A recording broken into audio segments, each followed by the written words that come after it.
ಸ್ನೇಹಿತರೆ ನಮಸ್ಕಾರ, ನಿಮ್ಗೆಲ್ರಿಗೂ ನಮ್ಮ ನವ ಚಾನಲ್ಗೆ ಸ್ವಾಗತ. ಹಿಂದಿನ ವಿಡಿಯೋದಲ್ಲಿ ಇದೀಗ ಏನು ಮುಂದಿನ ಶಿಕ್ಷಕರ ನೇಮಕಾತಿಗೆ ಸಂಬಂಧಪಟ್ಟಂತೆ ನಾವು ದಿನನಿತ್ಯ ತರಗತಿಗಳನ್ನ ಮಾಡ್ತಾ ಇದೀವಿ. ಅದರಲ್ಲಿ ಇಂದು ಕನ್ನಡ ಸಾಹಿತ್ಯದಲ್ಲಿ ಅತಿ ಪ್ರಮುಖವಾಗಿ ಇವತ್ತು ನಾವು ಬಿರುದುಗಳ ಬಗ್ಗೆ ಹೆಚ್ಚಾಗಿ ಮಾತಾಡ್ತಾ ಹೋಗ್ತೀವಿ. ಸೊ ಭಾಗ ಒಂದರಲ್ಲಿ ನೀವು ನೋಡಬಹುದು ಕೆಲವೊಂದಿಷ್ಟು ಕವಿಗಳು ಮತ್ತೆ ಅವುಗಳ ಒಂದು ಅವ್ರು ಯಾವ ರೀತಿಯಾಗಿ ಅವರು ಕೆಲವೊಂದಿಷ್ಟು ಆ ಒಂದು ಕಾವ್ಯಗಳನ್ನ ಬರೆದಿದ್ರು ಎನ್ನುವಂಥದ್ರ ಬಗ್ಗೆ ನಾವು ಚರ್ಚೆ ಮಾಡಿದ್ವಿ.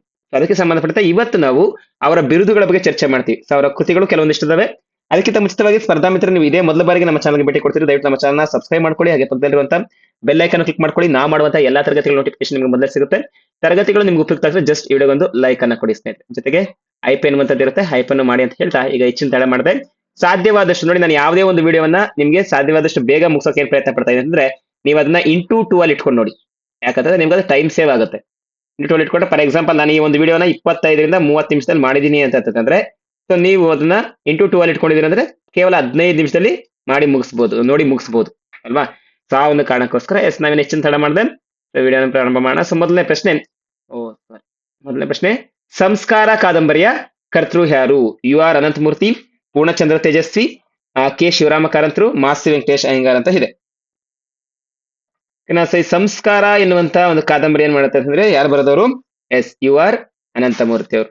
ಸೊ ಈ ಯು ಆರ್ ಅನಂತಮೂರ್ತಿ ಅವರು ಸಂಸ್ಕಾರ ಯು ಆರ್ ಅನಂತಮೂರ್ತಿ ಅವರ ಪ್ರಸಿದ್ಧ ನವ್ಯ ಕಾದಂಬರಿಯಾಗಿದೆ. ಇದು ಭಾರತೀಯ ಸಮಾಜದಲ್ಲಿನ ಸಂಪ್ರದಾಯ, ಧರ್ಮ, ಮಾನವ ಮೌಲ್ಯಗಳ ಕುರಿತು ಚಿಂತನೆಗೆ ತಲುಪಿಸುವ ಒಂದು ಕೃತಿಯಾಗಿದೆ. ಮಾನವನ ಮೌಲ್ಯಗಳಿಗೆ ಸಂಬಂಧಪಟ್ಟಂತ ಕೃತಿ. ಮುಂದಿನ ಮತ್ತೆ ಪ್ರಮುಖ ಪ್ರಶ್ನೆ, ಇದು ಸಹ ಅಷ್ಟೇ ಬಹಳಷ್ಟು ಸಲ ಎಕ್ಸಾಮ್ಸ್ ಅಲ್ಲಿ ಕೇಳಿರುವಂತ ಪ್ರಶ್ನೆ ಇದು. ಕರ್ವಾಲೋ ಈ ಕಾದಂಬರಿಯ ಕರ್ತೃ ಯಾರು ಅಂತ ಕೇಳಿದ್ದಾರೆ. ಯಾರು? ಪೂರ್ಣಚಂದ್ರ ತೇಜಸ್ವಿ, ಯು ಆರ್ ಅನಂತಮೂರ್ತಿ, ಕೆ ಶಿವರಾಮ ಕಾರಂತರು ಮತ್ತೆ ಕುವೆಂಪುರವರು ಅಂತ ಕೇಳಿದ್ದಾರೆ. ಸೊ ಯಾರು? ಒಂದು ಸಾಹಸಮಯ ಕಥೆ ಅಂತ ಹೇಳ್ಬೋದು. ಇದು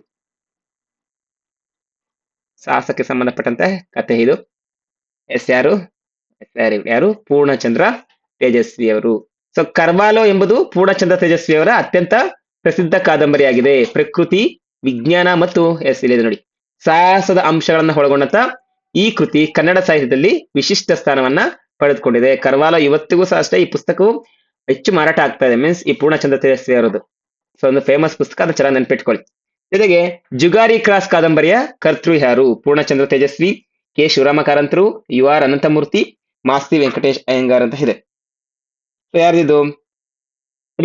ಜುಗಾರಿ ಕ್ರಾಸ್ ಆಗ್ಬೋದು, ಕರ್ವಾಲೋ ಆಗ್ಬೋದು. ಇವೆರಡೂ ಕಾದಂಬರಿಗಳ ಕರ್ತೃ ಒಬ್ರೆ, ಯಾರು? ಪೂರ್ಣಚಂದ್ರ ತೇಜಸ್ವಿ ಅವರು.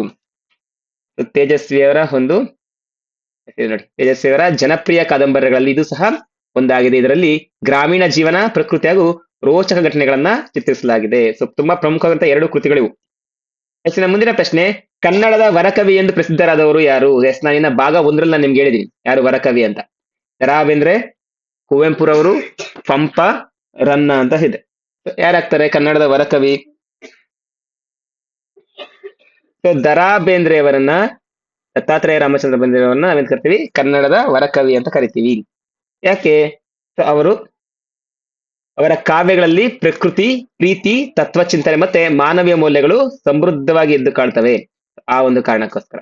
ಮುಂದಿನ ಪ್ರಶ್ನೆ, ರಾಷ್ಟ್ರಕವಿ ಎಂಬ ಬಿರುದು ಪಡೆದ ಕನ್ನಡದ ಸಾಹಿತಿ ಯಾರು ಅಂತ ಇದೆ. ಸೊ ಆಕ್ಚುಲಿ ನಿಮ್ಗೆ ಇದಕ್ಕೆ ಆನ್ಸರ್ ಈಸಿಯಾಗಿ ಗೊತ್ತಿರುತ್ತೆ, ಯಾಕಂದ್ರೆ ಇರುವಂತಹ ಆಪ್ಷನ್ಸ್ ಅಲ್ಲಿ ಇರುವಂತಹ ಒಬ್ಬ ಏಕೈಕ ರಾಷ್ಟ್ರಕವಿ ಇದರಲ್ಲಿ ಕುವೆಂಪು, ದರಾ ಬೇಂದ್ರೆ, ಕೆ ಶಿವರಾಮ ಕಾರಂತರು, ಮಾಸ್ತಿ ವೆಂಕಟೇಶ್ ಅಯ್ಯಂಗಾರ್ ಅಂತ ಇದೆ. ಸೊ ಇದಕ್ಕೆ ಸಂಬಂಧಪಟ್ಟಂತೆ ನೀವು ಥಿಂಕ್ ಮಾಡ್ತಿರೋದು ಸರಿಯಾಗಿರುತ್ತೆ. ಯಾವುದು? ಕುವೆಂಪುರವರು. ಇದಕ್ಕೆ ಸಂಬಂಧಪಟ್ಟಂತೆ ಸ್ವಲ್ಪ ಮಾಹಿತಿ ನಾವು ಗಮನಿಸ್ತಾ ಹೋಗೋದಾದ್ರೆ, ಕುವೆಂಪು ಅವರಿಗೆ ಕನ್ನಡ ಸಾಹಿತ್ಯಕ್ಕೆ ನೀಡಿದ ಅಪಾರ ಕೊಡುಗೆ ಗೌರವಾರ್ಥ ರಾಷ್ಟ್ರಕವಿ ಎಂಬ ಬಿರುದು ನೀಡಲಾಗಿದೆ. ಅವರು ಕನ್ನಡದ ಮೊದಲ ಜ್ಞಾನಪೀಠ ಪ್ರಶಸ್ತಿ ಪುರಸ್ಕೃತರು ಆಗಿರೋದನ್ನ ನಾವು ಏನೇ ತಿಳ್ಕೊಂಡಿದ್ವಿ. ಈಗ ನಾವೇನ್ ನೆನ್ಪಿಟ್ಕೋಬೇಕು ನೋಡಿ ಇವುಗಳನ್ನ. ಕನ್ನಡದ ವರಕವಿ ಅಂತ ಹೇಳಿ ದರಾ ಬೇಂದ್ರೆ ಅವರನ್ನ ಕರಿತೀವಿ, ರಾಷ್ಟ್ರಕವಿ ಕುವೆಂಪು, ಆದಿಕವಿ ಪಂಪ, ಕವಿ ಚಕ್ರವರ್ತಿ ರನ್ನ. ಅಂದ್ರೆ ಸೊ ನಾವು ಓದ್ತಿರ್ಬೇಕಾದ್ರೆ ಈ ರೀತಿ ನೆನ್ಪಿಟ್ಕೊಳ್ತಾ ಹೋದ್ರೆ ಈಸಿಯಾಗಿ ಸುಲಭವಾಗಿ ನಮ್ಗೆ ನೆನಪಿರುತ್ತೆ. ಮತ್ತೆ ಉಭಯ ಕವಿ ಚಕ್ರವರ್ತಿ ಪೊನ್ನ ಅಂತ ಕರಿತೀವಿ. ರನ್ನ ಕವಿ ಚಕ್ರವರ್ತಿ, ಪೊನ್ನ ಉಭಯ ಕವಿ ಚಕ್ರವರ್ತಿ. ಮುಂದಿನ ಪ್ರಶ್ನೆಯನ್ನ ಚರ್ಚೆ ಮಾಡೋಣ. ಮುಂದಿನ ಪ್ರಶ್ನೆ, ಅಭಿನವ ಪಂಪ ಬಿರುದು ಪಡೆದವರು ಯಾರು ಅಂತ ಇದೆ. ಯಾರು ಅಭಿನವ ಪಂಪ ಬಿರುದನ್ನು ಪಡೆದವರು? ರನ್ನ, ನಾಗಚಂದ್ರ, ಜನ್ನ, ಮತ್ತೊಬ್ರು ಪೊನ್ನ. ಯಾರಾಗ್ತಾರೆ?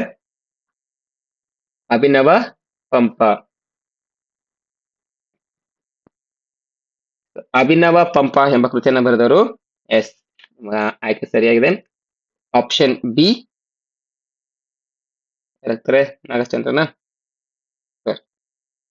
ಆಪ್ಷನ್ ಬಿ ನಾಗಚಂದ್ರ ಸರಿಯಾದ ಉತ್ತರ. ಸೊ ನಾಗಚಂದ್ರ ಅವರನ್ನ ಅಭಿನವ ಪಂಪ ಎಂದು ಕರೆಯಲಾಗುತ್ತದೆ. ಅವರು ಜೈನ ಸಾಹಿತ್ಯದ ಪ್ರಮುಖ ಕವಿಯಾಗಿದ್ದು ರಾಮಚಂದ್ರ ಚರಿತ ಪುರಾಣ ಅಥವಾ ಪಂಪ ರಾಮಾಯಣ ಅನ್ನುವಂಥದ್ದು ಅವರ ಪ್ರಮುಖ ಕೃತಿ. ಓಕೆನಾ. ಸಾಮಾನ್ಯವಾಗಿ ನೋಡಿ ಸಾಹಿತ್ಯಗಳೆಲ್ಲವೂ ಸಹ ಅಷ್ಟೇ ಜೈನ ಸಾಹಿತ್ಯಗಳು ಹೆಚ್ಚಾಗಿರ್ತವೆ. ಮುಂದಿನ ಪ್ರಶ್ನೆ, ಉಭಯ ಕವಿ ಚಕ್ರವರ್ತಿ ಎಂಬ ಬಿರುದು ಯಾ ಪಡೆದವರು ಯಾರು? ಈಗ ತಾನೇ ಇದ್ರ ಬಗ್ಗೆ ಮಾತಾಡಿದೆ ನಾನು. ಪೊನ್ನ, ಪಂಪ, ರನ್ನ, ಜನ್ನ ಅಂತ ಇದೆ. ಯಾರನ್ನ ಉಭಯ ಕವಿ ಚಕ್ರವರ್ತಿ ಅಂತ ಕರಿತೀವಿ? ಯಾಕೆ ಅವರನ್ನು ಉಭಯ ಕವಿ ಚಕ್ರವರ್ತಿ ಅಂತ ಕರಿತೀವಿ ಅಂತಂದ್ರೆ ಕನ್ನಡ ಮತ್ತು ಸಂಸ್ಕೃತ, ಕನ್ನಡ ಮತ್ತು ಸಂಸ್ಕೃತ ಎರಡೂ ಭಾಷೆಗಳಲ್ಲಿ ಪಾಂಡಿತ್ಯವನ್ನು ಹೊಂದಿದ್ದಂಥವ್ರು. ಅದಕ್ಕೆ ಅವರಿಗೆ ಉಭಯ ಅಂತಂದ್ರೆ ಎರಡು ಅಂತ ಅಲ್ವಾ. ಸೊ ಎರಡರಲ್ಲೂ ಸಹ ಪಾಂಡಿತ್ಯ ಹೊಂದಿದಂತ ಕವಿ ಚಕ್ರವರ್ತಿ ಅವರು. ಸೊ ಯಾರನ್ನ ಕರಿತೀವಿ? ಪೊನ್ನರನ್ನ. Option A. ಎಸ್. ಇನ್ನ ಮುಂದಿನ ಪ್ರಶ್ನೆ, ಪೊನ್ನ ಅವರನ್ನ ಉಭಯ ಕವಿ ಚಕ್ರವರ್ತಿ ಎಂದು ಕರೆಯಲಾಗುತ್ತದೆ. ಅವರು ಕನ್ನಡ ಹಾಗೂ ಸಂಸ್ಕೃತ ಭಾಷೆಗಳಲ್ಲಿ ಪಾಂಡಿತ್ಯ ಹೊಂದಿದ್ರಿಂದ ಈ ಬಿರುದು ಲಭಿಸಿತು. 33ನೇ ಪ್ರಶ್ನೆ, ಕವಿ ಚಕ್ರವರ್ತಿ ಎಂಬ ಬಿರುದು ಪಡೆದವರು ಯಾರು? ಪಂಪ, ರನ್ನ, ಜನ್ನ, ನಾಗಚಂದ್ರ. ಇದು ಸಹ ಇದ್ರ ಬಗ್ಗೆ ನಾನು ಮಾತಾಡಿದೆ. ಕವಿ ಚಕ್ರವರ್ತಿ ಅಂತ ಯಾರು ಕರಿತೀವಿ? ಉಭಯ ಕವಿ ಚಕ್ರವರ್ತಿ ಅಂತ ಯಾರನ್ನ ಕರಿತೀವಿ ಅಂತ ಹೇಳಿ? ಯಾರನ್ನ ಕರಿತೀವಿ? ರನ್ನ ಕವಿ ಚಕ್ರವರ್ತಿ ಅಂತ. ಯಾಕೆ ಗಮನಿಸಬಹುದು, ರನ್ನ ಅವರು ಕನ್ನಡ ತ್ರಿರತ್ನಗಳಲ್ಲಿ ಒಬ್ರು. ಅವರ ಗದಾಯುದ್ಧ ಕೃತಿ ಪ್ರಸಿದ್ಧವಾಗಿದ್ದು ಅವರಿಗೆ ಕವಿ ಚಕ್ರವರ್ತಿ ಎಂಬ ಬಿರುದು ಸಹ ದೊರೆತಿದೆ. ಸೊ ರನ್ನನ ಗದಾಯುಧ ಅಂತ ನಿನ್ನೆ ಚರ್ಚೆ ಮಾಡಿದ್ವಿ ಈ ಒಂದು ಪ್ರಶ್ನೆಯನ್ನ. ಎಷ್ಟ ಮುಂದಿನ ಪ್ರಶ್ನೆ, ಕನ್ನಡದ ಆದಿಕವಿ ಎಂದು ಪ್ರಸಿದ್ಧರಾದವರು ಯಾರು? ಕನ್ನಡದ ವರಕವಿ, ಆದಿಕವಿ. ನೋಡಿ ಈ ರೀತಿಯಾಗಿರುವಂತಹ ವರ್ಡ್ಸ್ ನಮ್ಗೆ ಈ ರೀತಿ ಪ್ರಶ್ನೆಗಳು ಜಾಸ್ತಿ ಬರ್ತವೆ. ಅದನ್ನ ಸರಿಯಾಗಿ ನೆನ್ಪಿಟ್ಕೋಬೇಕಾಗುತ್ತೆ. ಪಂಪ, ಪೊನ್ನ, ರನ್ನ, ಜನ್ನ ಅಂತ ಇದೆ. ಕನ್ನಡದ ಆದಿಕವಿ ಅಂತ ಯಾರನ್ನ ಕರಿತೀವಿ? ಕನ್ನಡದ ಆದಿಕವಿ ಅಂತೇಳಿ ಪಂಪನನ್ನ ಕರಿತೀವಿ. ಸೊ ಪಂಪ ಅವರನ್ನ ಕನ್ನಡದ ಆದಿಕವಿ ಅಂತ ಕರಿತೀವಿ. ಸೊ ಅವರ ಪ್ರಮುಖ ಕೃತಿಗಳು ಯಾವ್ಯಾವಾಗಿರ್ತವೆ? ತುಂಬಾ ಇಂಪಾರ್ಟೆಂಟ್ ಇವರದು. ಯಾವುವು? ಒಂದು ಆದಿ ಪುರಾಣ, ಮತ್ತೊಂದು ವಿಕ್ರಮಾರ್ಜುನ ವಿಜಯ. ಓಕೆನಾ. ಅಥವಾ ವಿಕ್ರಮಾರ್ಜುನ ವಿಜಯಕ್ಕೆ ಮತ್ತೊಂದು ಹೆಸರಿದೆ, ಪಂಪ ಭಾರತ ಎನ್ನುವಂಥದ್ದು. ಓಕೆನಾ. ಇನ್ನ ಅದೇ ನಾವು ಇಷ್ಟೊತ್ತು ಏನ್ ಹೇಳ್ತಿದ್ದೆ, ಸೊ ಅದನ್ನ ನೀವು ಚೆನ್ನಾಗಿ ನೆನ್ಪಿಟ್ಕೊಳ್ಳೋದು ತುಂಬಾ ಇಂಪಾರ್ಟೆಂಟ್ ಆಗುತ್ತೆ. ಪ್ರತಿಯೊಂದನ್ನು ಅಷ್ಟೇ. ಯಾಕಂದ್ರೆ ನಮ್ಗೆ ಗ್ರಾಮರ್ ಅಂತಂದ್ರೆ ಈಸಿಯಾಗಿ ನೆನ್ಪಿದ್ ಬಂದ್ಬಿಡುತ್ತೆ. ಆದ್ರೆ ಸಾಹಿತ್ಯ ಅನ್ಸೋದು ಆ ರೀತಿ ಆಗಲ್ಲ. ಸೊ ನೀವು ಒಂಥರ ತೇರಿ ಓದಂಗೆ ಓದ್ಬೇಕಾಗುತ್ತೆ. ಮುಂದಿನ ಪ್ರಶ್ನೆ, ವಚನ ಸಾಹಿತ್ಯವು ಮುಖ್ಯವಾಗಿ ಯಾವ ಶತಮಾನದಲ್ಲಿ ಬೆಳವಣಿಗೆ ಕಂಡಿತು ಎನ್ನುವಂಥದ್ದು?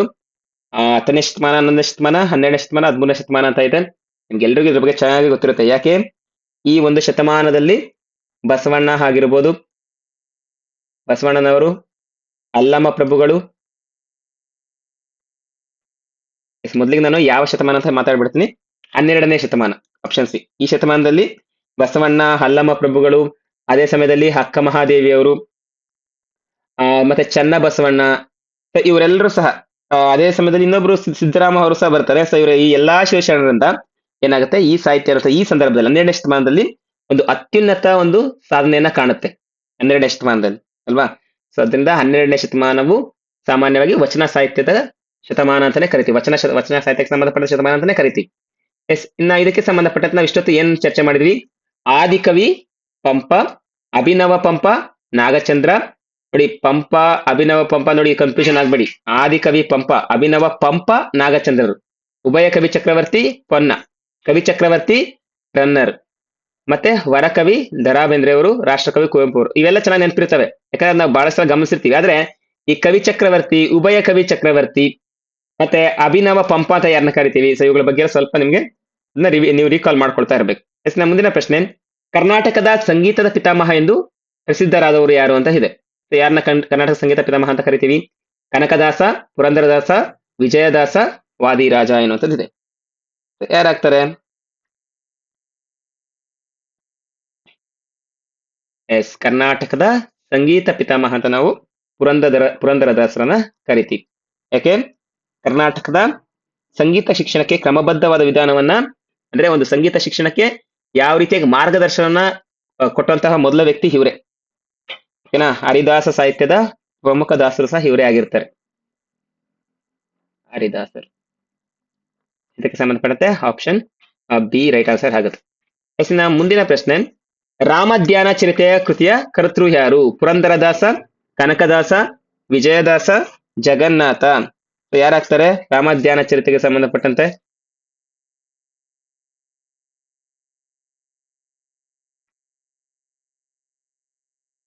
S, very good. ಯಾವುದು? ಕನಕದಾಸರು. ಆಪ್ಷನ್ ಬಿ ರೈಟ್ ಆನ್ಸರ್ ಆಗುತ್ತೆ. ಎಸ್, ಇದಕ್ಕೆ ಸಂಬಂಧಪಟ್ಟಂತೆ ಎಸ್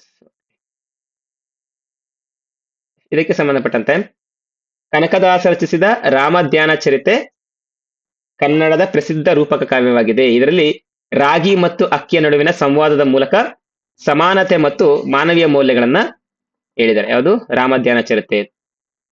ಮುಂದಿನ ಪ್ರಶ್ನೆ ಮೋಹನ ತರಂಗಿಣಿಯ ಕೃತಿಯ ಕರ್ತೃ ಯಾರು ಅಂತ ಇದೆ. ಚಾಮರಸ, ಕನಕದಾಸ, ಪುರಂದರದಾಸ, ನಂಜುಂಡ ಕವಿ ಎನ್ನುವಂಥದ್ದು. ಸೊ ಇದು ವಿಜಯನಗರ ಸಾಮ್ರಾಜ್ಯದ ಒಬ್ಬ ಪ್ರಸಿದ್ಧ ಕವಿ ಇವರು. ಯಾರು ಈ ಮೋಹನ ತರಂಗಿಣಿಯನ್ನ ಬರೆದಂತವ್ರು? ಯಾರು? ಅವರೇ ಚಾಮರಸರ್. ಸೊ ಇದು ಸಹ ಅಷ್ಟೇ ಷಟ್ಪದಿ ಶೈಲಿಯಲ್ಲಿದೆ ಮೋಹನ ತರಂಗಿಣಿ ಕೃತಿ. ನಾನು ಬಹಳಷ್ಟು ಹೇಳ್ತಾ ಇದ್ದೀನಿ, ಷಟ್ಪದಿ ಅನ್ನುವಂಥದ್ದು ನಮ್ಗೆ ಬಹಳ ಮುಖ್ಯ. ಷಟ್ಪದಿ ಶೈಲಿಯಲ್ಲಿ ನಮ್ಗೆ ಹೆಚ್ಚಿನ ಒಂದು ಕೃತಿಗಳು ಇದಾವೆ, ಅವುಗಳನ್ನ ನೀವು ಚೆನ್ನಾಗಿ ನೆನ್ಪಿಟ್ಕೋಬೇಕಾಗತ್ತೆ. ಇನ್ನ ಮುಂದಿನ ಪ್ರಶ್ನೆ,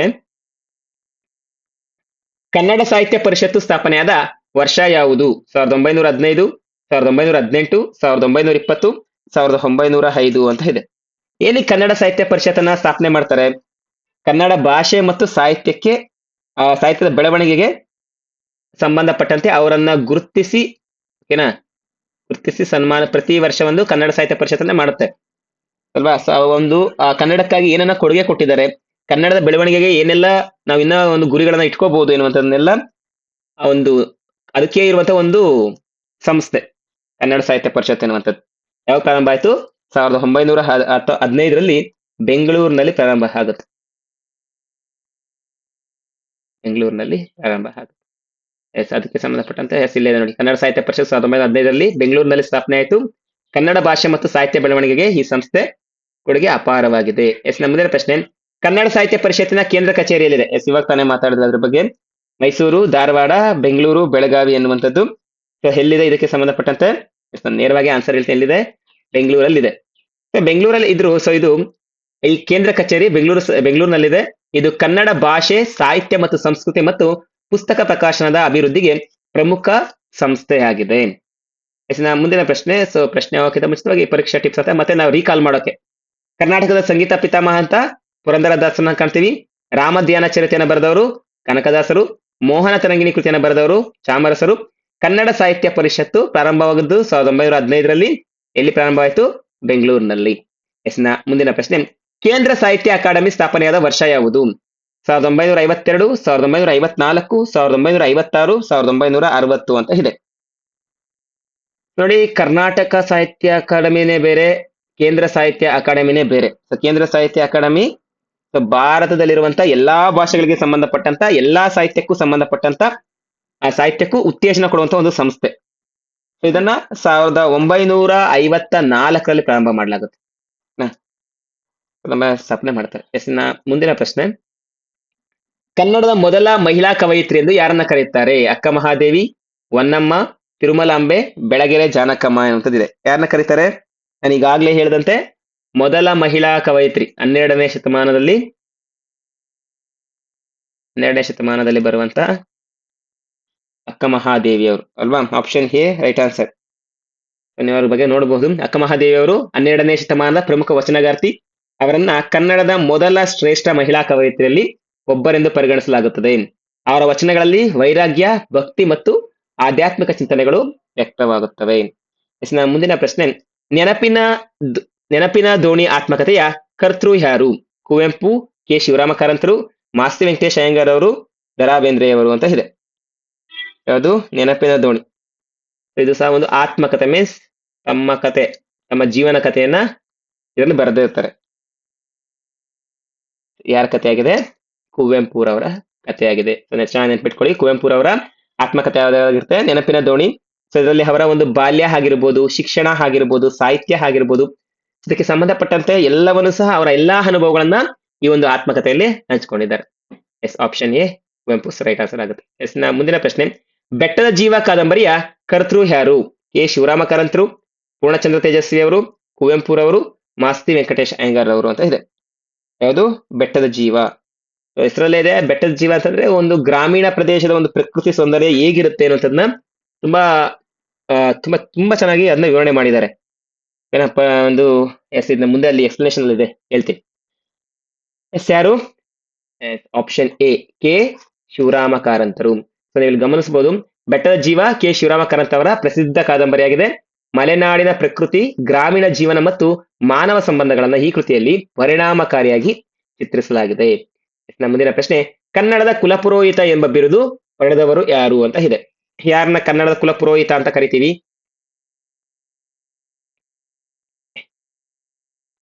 ಆಲೂರು ವೆಂಕಟರಾಯರು, ಕುವೆಂಪು, ಮಾಸ್ತಿ ವೆಂಕಟೇಶ ಅಯ್ಯಂಗಾರ್ ಅವರು, ದರಾ ಬೇಂದ್ರೆ ಅವರು ಅಂತ ಇದೆ. ಎಸ್, ಕನ್ನಡದ ಕುಲಪುರೋಹಿತ ಅಂತ ನಾವು ಆಲೂರು ವೆಂಕಟರಾಯರನ್ನ ಕರಿತೀವಿ. ಯಾಕೆ ಆ ರೀತಿಯಾಗಿ ಅವ್ರನ್ನ ಕರಿತೀವಿ? ಆಲೂರು ವೆಂಕಟರಾಯರವರನ್ನ ಕನ್ನಡ ಕುಲಪುರೋಹಿತ ಎಂದು ಕರೆಯಲಾಗುತ್ತದೆ. ಕನ್ನಡದ ನಾಡು ನುಡಿ ಏಕೀಕರಣ ಮೋಸ್ಟ್ ಇಂಪಾರ್ಟೆಂಟ್, ಏಕೀಕರಣಕ್ಕಾಗಿ ಹೋರಾಡಿದವರಲ್ಲಿ ಅತಿ ಪ್ರಮುಖರು. ಮತ್ತೆ ಕನ್ನಡಾಭಿಮಾನವನ್ನ ಬೆಳೆಸುವಲ್ಲಿ ಅವರ ಕೊಡುಗೆ ಅತ್ಯಂತ ಮಹತ್ವದ್ದಾಗಿದೆ. ಮುಂದಿನ ಪ್ರಶ್ನೆ. ಸೊ ಮುಂದಿನ ಪ್ರಶ್ನೆ ಹೋಗ್ತಾ ಈ ಹಿಂದೆ 5 ಪ್ರಶ್ನೆಗಳು ನಾವೇನ್ ಚರ್ಚೆ ಮಾಡಿದ್ವಿ ಅನ್ನೋದು ಮತ್ತೊಮ್ಮೆ ದೊರೆಯಕಾಲಿದೆ. ಇದೆ ಕೇಂದ್ರ ಸಾಹಿತ್ಯ ಅಕಾಡೆಮಿ ಸ್ಥಾಪನೆ ಆದದ್ದು 1954ರಲ್ಲಿ. ಮೊದಲ ಮಹಿಳಾ ಪ್ರಮುಖ ವಚನಗಾರ್ತಿ ಅಕ್ಕ ಮಹಾದೇವಿ. ನೆನಪಿನ ದೋಣಿ ಆತ್ಮಕಥೆ ಕುವೆಂಪುರವರದು. ಬೆಟ್ಟದ ಜೀವ ಎನ್ನುವಂಥದ್ದು ಕೆ ಶಿವರಾಮ ಕಾರಂತರದು. ಕನ್ನಡ ಕುಲಪುರೋಹಿತ ಯಾರನ್ನ ಕರಿತೀವಿ? ಆಲೂರು ವೆಂಕಟರಾಯರನ್ನ ಕರಿತೀವಿ. ನಮ್ಮ ಮುಂದಿನ ಹಾಗೂ ಕೊನೆಯ 5 ಪ್ರಶ್ನೆಗಳು. ಸೊ ಕನ್ನಡದ ತ್ರಿರತ್ನರು ಎಂದು ಪ್ರಸಿದ್ಧರಾದವರು ಯಾರು? ಪಂಪ ಪೊನ್ನಾರನ್ನ, ಪಂಪ ಜನ್ನಾರನ್ನ, ರನ್ನ ಜನ್ನ ನಾಗಚಂದ್ರ, ಪೊನ್ನ ಅಜರ ರಾಘವಾಂಕ ಅಂತ ಇದೆ. ಯಾರನ್ನ ಕರಿತೀವಿ? ತ್ರಿರತ್ನರು. ಆಕ್ಚುಲಿ ನಾನು ನಿನ್ನೆಯಿಂದ ಇದನ್ನ ನಾನು ನಿಮ್ಗೆ ಹೇಳಿರಲಿಲ್ಲ, ಯಾಕಂದ್ರೆ ನಾನು ಯಾರೋ ಒಬ್ಬರನ್ನ ಹೇಳ್ತೀನಿ. ಫಾರ್ ಎಕ್ಸಾಂಪಲ್ ರನ್ನ ಅಂತ ಹೇಳ್ತೀನಿ, ರನ್ನನ ತ್ರಿರತ್ನರಲ್ಲಿ ಒಬ್ಬರು ಅಂತ ಹೇಳ್ತಿದ್ದೆ. ಸೊ ಯಾಗೀಗ ಯಾರವರು? ಎಸ್, ಒಬ್ಬರು ಪಂಪ, ಮತ್ತೊಂದು ಪೊನ್ನ, ಮತ್ತೊಂದು ರನ್ನ. ಪಂಪ ಪೊನ್ನ ರನ್ನರನ್ನ ತ್ರಿರತ್ನರು ಅಂತ ಕರಿತೀವಿ. ಯಾಕೆ? ಸೊ ಇವರು ಕನ್ನಡದ ಜೈನ ಸಾಹಿತ್ಯವನ್ನ ಶ್ರೀಮಂತಗೊಳಿಸಿದ ಶ್ರೇಷ್ಠ ಕವಿಗಳು. ನೋಡಿ, ಇವರೆಲ್ಲ ಸಾಹಿತ್ಯನು ಜೈನ ಸಾಹಿತ್ಯಗಳೇ. ಇವರೆಲ್ಲಾ ಕೃತಿಗಳು ಸಹ ಅಷ್ಟೇ ಜೈನ ಸಾಹಿತ್ಯಕ್ಕೆ ಸಂಬಂಧಪಟ್ಟಂತವೆ. ಎಸ್ಸಿನ ಮುಂದಿನ ಪ್ರಶ್ನೆ, ಕವಿರತ್ನ ಎಂಬ ಬಿರುದು ಪಡೆದವರು ಯಾರು? ಪೊನ್ನ, ಪಂಪ, ರನ್ನ, ಜನ್ನ ಅಂತ ಇದೆ. ಯಾರಿಗೆ ಕವಿರತ್ನ ಎನ್ನುವಂಥದ್ದಿದೆ? ಎಸ್, ನಾನು ನಿಮ್ಗೆ ಇನ್ನೂ ಒಂದು ಇಂಟರ್ನೂ ಸಹ ಕೊಡಬಲ್ಲೆ. ಏನು? ಕವಿರತ್ನ ಎಂಬ ಬಿರುದು ಇವ್ರಿಗೆ ಇದೆ. ಉಭಯ ಕವಿ ಚಕ್ರವರ್ತಿ ಎನ್ನುವಂತ ಬಿರುದು ಇವ್ರಿಗೆ ಇದೆ. ಹೌದು, ಉಭಯ ಕವಿ ಚಕ್ರವರ್ತಿ. ಕವಿ ಚಕ್ರವರ್ತಿ ಬೇರೆ, ಉಭಯ ಕವಿ ಚಕ್ರವರ್ತಿ ಬೇರೆ. ಯಾರು? ಪೊನ್ನರು. ಆಪ್ಷನ್ ಎ ರೈಟ್ ಆನ್ಸರ್ ಆಗುತ್ತೆ. ಪೊನ್ನ ಅವರಿಗೆ ಕವಿರತ್ನ ಹಾಗೂ ಉಭಯ ಕವಿ ಚಕ್ರವರ್ತಿ ಎಂಬ ಬಿರುದಿದೆ. ಅವರು ಕನ್ನಡ ಮತ್ತು ಸಂಸ್ಕೃತ ಎರಡೂ ಭಾಷೆಗಳಲ್ಲಿ ಪಾಂಡಿತ್ಯ ಹೊಂದಿದ್ರು ಅಂತಂದು ನಾನು ಈಗಾಗಲೇ ವಿವರಣೆಯಲ್ಲಿ ಹೇಳಿದ್ದೆ. ಎಸ್, ನಾ ಮುಂದಿನ ಪ್ರಶ್ನೆ, ಕನ್ನಡದ ಮೊದಲ ಜ್ಞಾನಪೀಠ ಪ್ರಶಸ್ತಿ ಯಾವ ವರ್ಷದಲ್ಲಿ ದೊರೆಯಿತು ಅಂತ ಇದೆ. ನಮಗೆ ಯಾರಿಗೆ ದೊರೆಯಿತು, ಯಾವ ಕೃತಿಗೆ ದೊರೆಯಿತು ಅಂತ ನಾನು ಭಾಗ 1ರಲ್ಲಿ ನೋಡಿದ್ವಿ. ಯಾವ ವರ್ಷದಲ್ಲಿ ದೊರೆಯಿತು ಅಂತ ಹೇಳ್ತಾ ಇದ್ದಾರೆ.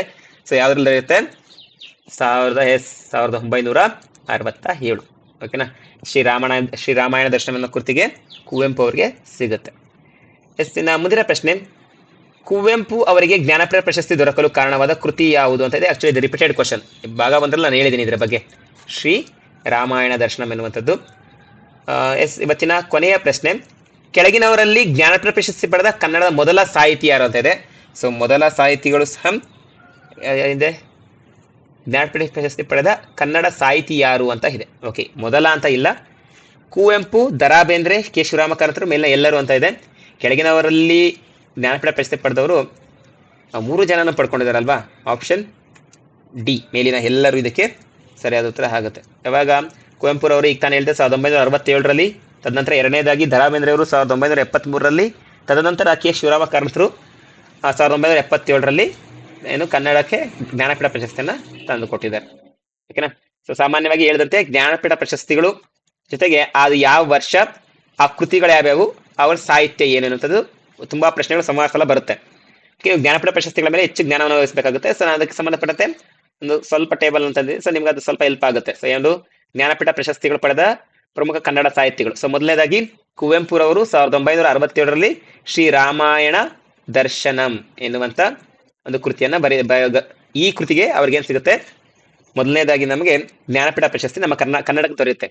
ಅದಾದ ನಂತರ 6 ವರ್ಷಗಳ ನಂತರ 1973ರಲ್ಲಿ ದರಾ ಬೇಂದ್ರೆ ಅವರಿಗೆ 4 ತಂತಿ ಎನ್ನುವಂತಹ ಕಾದಂಬರಿಗೆ ಕೃತಿಗೆ ಏನಾಗುತ್ತೆ? ಜ್ಞಾನಪೀಠ ಪ್ರಶಸ್ತಿ ಸಿಗುತ್ತೆ. ಅದಾದ್ಮೇಲೆ ಕೆ ಶಿವರಾಮ ಕಾರಂತರಿಗೆ ಮೂಕಜ್ಜಿಯ ಕನಸುಗಳು.